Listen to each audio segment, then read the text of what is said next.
Hello, I'm Anna and I'm a community respiratory nurse.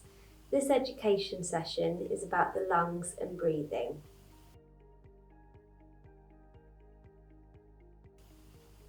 The aim of this session is to provide you with an awareness of the structure of the breathing system, how the healthy lungs work, how oxygen is transported in the body, and the importance of the diaphragm. The lungs inflate and deflate as air enters and leaves the body. The air that we breathe in contains 21% oxygen, and we all need oxygen to survive. The image you can see on the screen is the respiratory system and the main parts of the body that are involved with breathing. Air enters our body through the nose or the mouth. The nasal cavity is an important part of our breathing system as it moistens and warms the air that we breathe in. The nasal cavity has small hairs running through it called cilia, and these filter and clean the air that we breathe in. As air enters our nose and our mouth, it passes down our throat through the larynx, which is also known as the voice box or Adam's apple, which you can feel at the front of your neck. From here, it travels through the trachea and branches off into the left and right lung.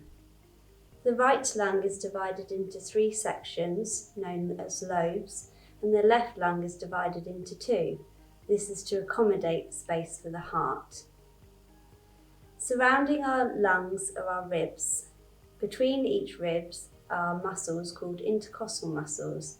These contract and relax during breathing. Another muscle involved with our breathing sits below the lungs and is called the diaphragm. This also contracts and relaxes during breathing. The lungs have a self-cleaning mechanism. Through mucus production and the presence of small hairs called cilia, like those in the nasal cavity, any unwanted particles are removed from the lungs. Mucus and the hairs push these particles further up in the respiratory tract where they can be cleared either through coughing or swallowing. So as air travels down the main airways and branches into the left and the right lung, it continues to travel down smaller airways where it reaches the alveoli or air sacs. This is where gas exchange happens.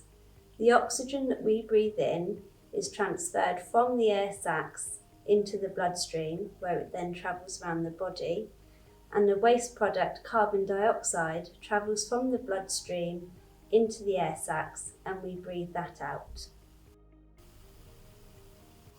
As we breathe in, the intercostal muscles, which are the muscles between our ribs, contract and move up. The diaphragm also contracts and moves down. This creates more space within the chest cavity and air is pulled into our lungs.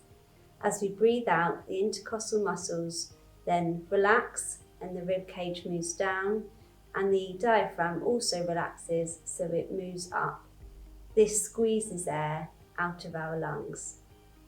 More information on how the lungs work can be found on the British Lung Foundation website.